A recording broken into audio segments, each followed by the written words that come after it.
So now I can see Ed. Yeah. And in the last 10 seconds of the song, I heard him go, hello. Yeah. And then he plugged his headphones in, and now I can't hear him. Can't hear you now. Ed can hear us, I think. Oh, hold on. Now we might have you. That clearly works better for some reason. Oh, there you are. Oh, just about. It's the terrible line. Now, what happened? Did we wake you up? And we were live, by the way. You did. My alarm didn't. Oh. What can I tell you? Sorry, I set one. I use a very well-known brand of phone. iPhone. And by a company that also sounds like a name of a fruit. And imagine if I was trying to hint that I still use a BlackBerry. You'd be the only one left, wow. Ed. And it seems to set random. Sometimes it's a tune and sometimes it's not. And it seemed to think it was playing a tune that I think is no longer in my iTunes. Oh, I see. That's just one of those things. No sound is coming. The alarm was going off. He says in inverted commas, but no sound is being made by the phone. I'm going to be slightly nerdy for 1 second. We just tap the microphone in front of you 1 second, Ed. Yeah, whatever. We're not hearing you through that. Whatever we're hearing you through is not that microphone in front of you. Yeah. That's a shame. We can hear you, but it's not. It's not the way. So I'm obviously coming through the. Yes, you are. Oh dear. Okay, so you are live now. We're on the air. No swearing. Everything's good. How are you feeling, Ed? Wonderful.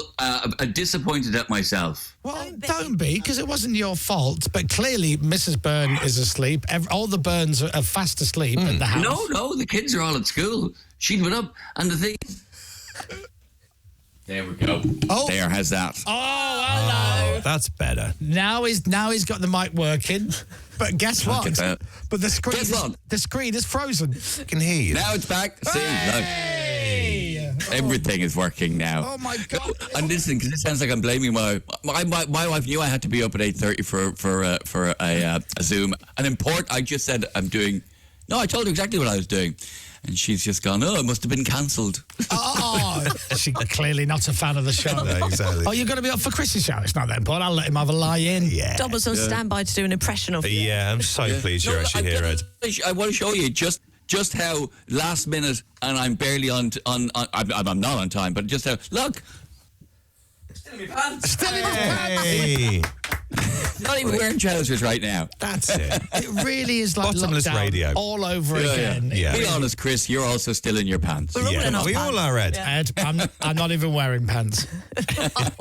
That's how it works for me. Yeah.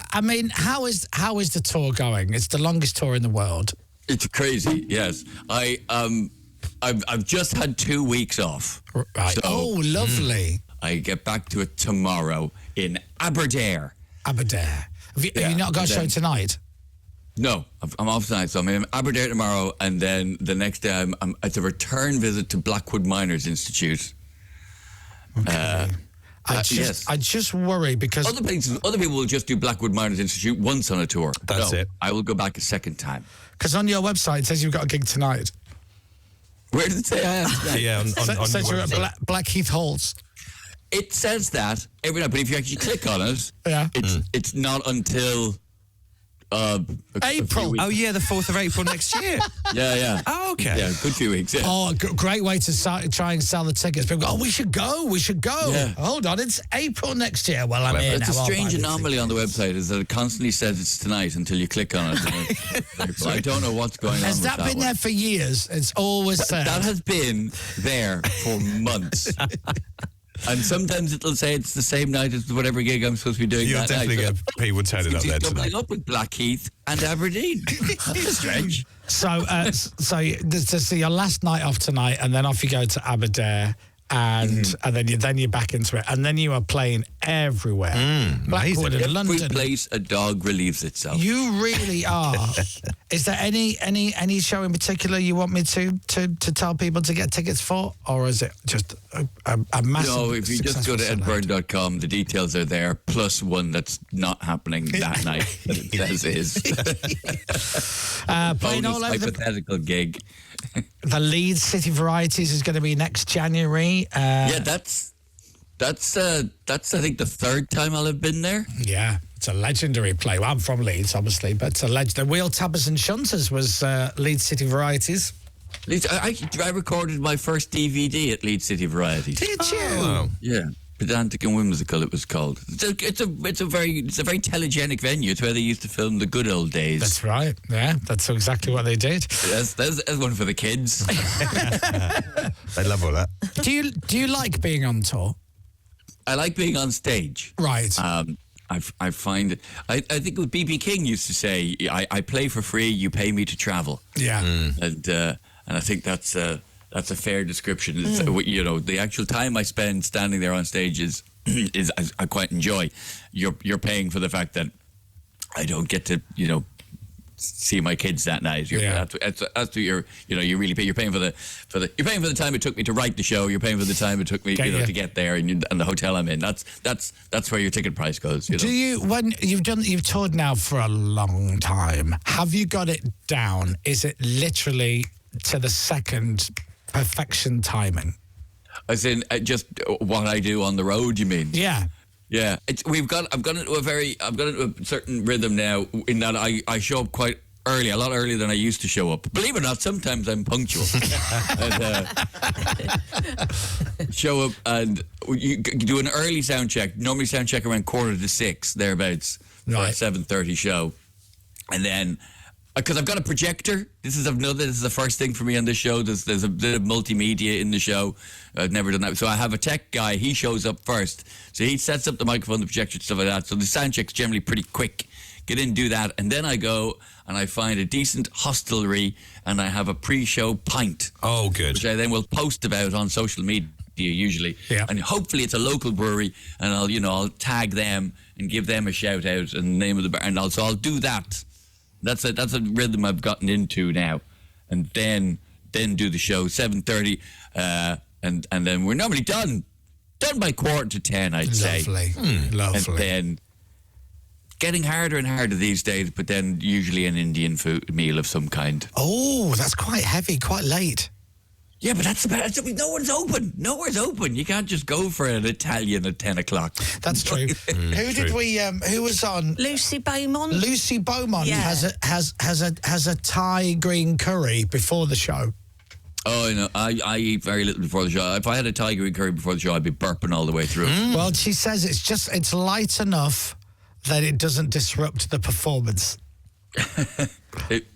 I would say that's still too much for me. I'm never really sure. There we go. Lucy's younger than I am. She can handle a Thai green curry before a show and not burp all the way through it. Your pre-show pint ritual, where you have a pint before the show and you post it on your Instagram. I don't know if you're aware of this. You have 530 Instagram posts that you have ever posted. Oh, I didn't know that. Yeah. 313 of them are with a pint. Wow. What intern did you figure that one out? Who wasted an afternoon on that research? Right? That's what they did. They went through and counted every single one of them, which is good.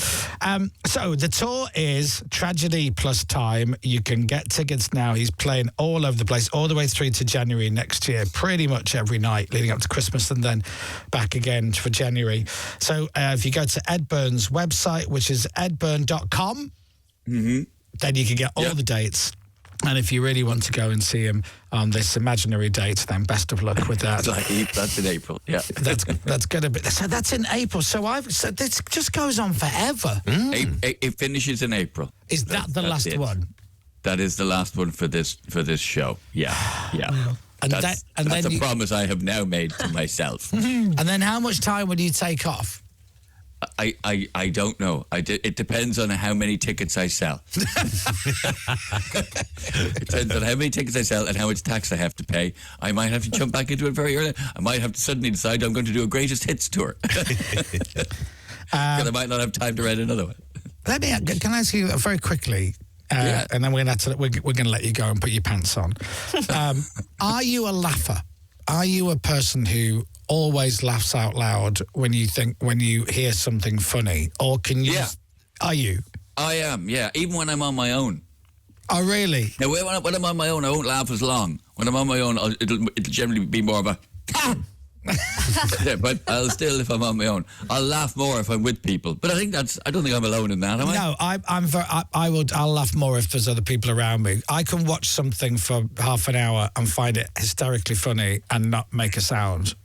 And but literally watch it smiling, and then afterwards go, that was really, really, really funny. But I've not made a noise. It's not ideal for a stand-up show, is it? Not really, no. No. Do you know what I find is incredible for that is American stand-ups.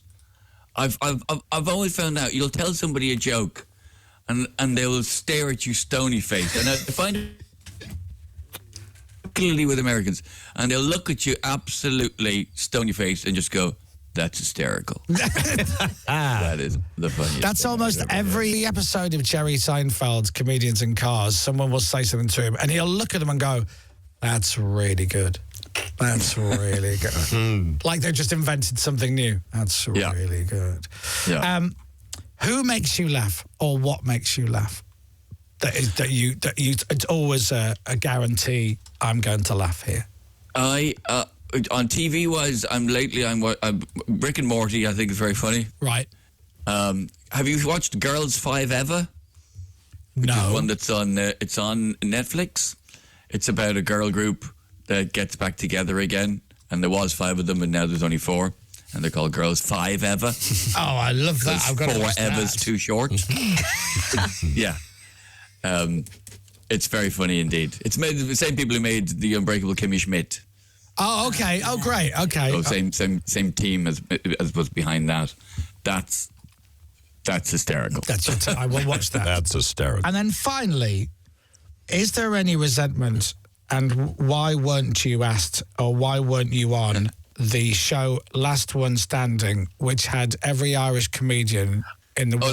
Last One Laughing. Last One Laughing, sorry. Yeah. Yes. You weren't on it? Yeah. No. You know what? I met the girl who won the Australian one, and she said she got dog's abuse for it. I think the Australian one was one of the first ones. And the girl who won that won because she didn't laugh. Right. And that's what you're supposed to do. Correct. Is not laugh. And she just got abused for it. Miserable cow. All this kind of stuff. Because she won. So I think if I'd been asked, I think I'd have said no. Because I think I'd have done a pretty good job of just sitting there stony-faced and pretending not to find anyone else funny, because that's the point of the show. That's right. Yes. But that you apparently do that, then they'll hate you. Oh. Well, I won't say who won it, just in case anybody hasn't watched it yet. But when you do find out who won it, just send that person abuse. Listen, lovely to talk to you. I'll let you go now and put your pants on or get back into bed. Enjoy the rest of your last day off. Let's be honest. Yeah. I'm very sorry for my lateness. It's fine. We got to see your pants. And we got to find out that Mrs. Byrne, clearly not a big fan of the show. It's not a priority. It must have been cancelled. It's not. Doesn't care. Yeah. I'd rather let my husband sleep than speak to that Egypt radio. She grew up in a non-commercial radio household. Sorry. She used to love me when I was on the BBC, Absolutely. and now she thinks I'm scum. She's one of them. I'd love you to see all the best to you and the family. Cheers, Enjoy the rest of the show. Ladies and gentlemen, Mr. Ed Byrne. Thank you very much, Ed. Radio. The Chris Moyles Show.